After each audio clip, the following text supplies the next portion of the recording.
Mapagpalang araw po sa ating lahat. Ako nga po pala si Angela Jen Agner at welcome po sa aking Day 20 Daily Devotion ni Pastor Russell Ocampo. Para po sa ating devotion ngayong araw ay ang pagpapatuloy ng series about full armor of God.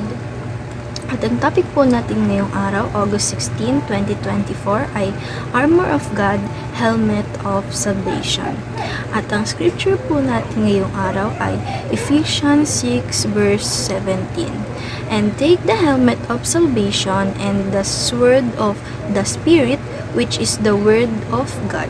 Sa Tagalog naman po, isuot ninyo ang helmet ng kaligtasan at gamitin ang tabak ng Espiritu na walang iba kundi ang balita ng Diyos. Teaching number 1. Christians must wear the helmet of the assurance of salvation.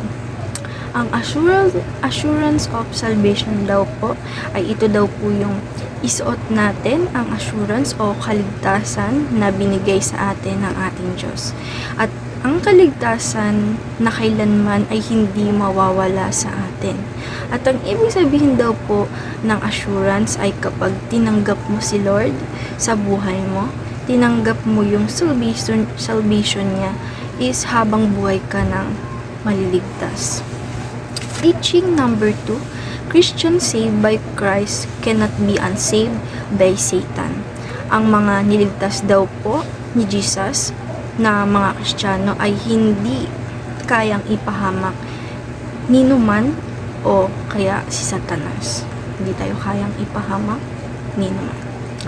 At teaching number 3, Christians are inseparable from the love of God. Ang mga Kristiyano daw po ay hindi kailanman mawawalay sa pag-ibig ng Diyos. At ganun din ang hindi tayo mawawalay sa kaligtasan niya. Application number 1. Guard your head with the assurance of salvation. Sabi nga po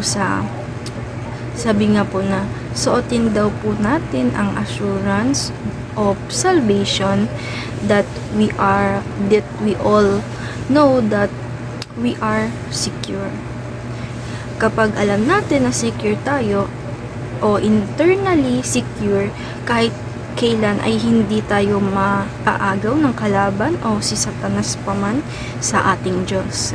At kahit anong mangyari ay hindi tayo mapapahamak dahil we are secure.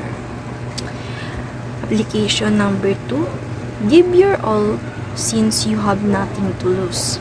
Sabi po dito na walang mawawala sa atin kahit nga po eternal secure na tayo, but God, by God, kaya give our all o ilaan natin yung buhay natin sa ating Panginoon Diyos since we have nothing to lose.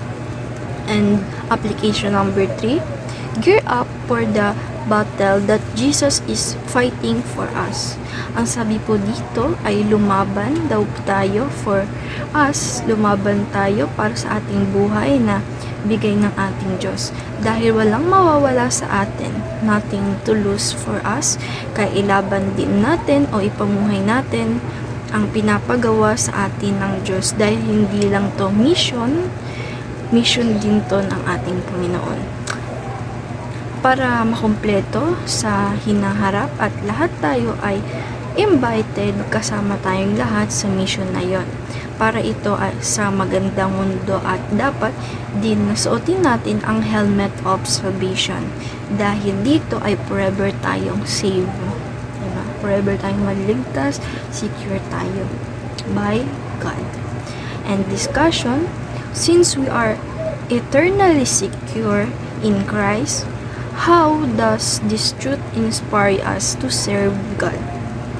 Para po sa akin, ang pagkakaalam na we are internally secure in Christ are mas lalong na-inspire akong mag-serve with God para sa forever na kaligtasan ng bawat isa at sa bawat laban na makakaharap natin, alam natin na secure tayo. Alam natin na with God ay walang sino man ang makakapahamak sa atin. Dahil we have the helmet of salvation, kaya ibigay po natin ang lahat at lumaban tayo ng buo dahil we have nothing to lose with God. Ayun lamang po ngayong araw. Maraming salamat. God bless.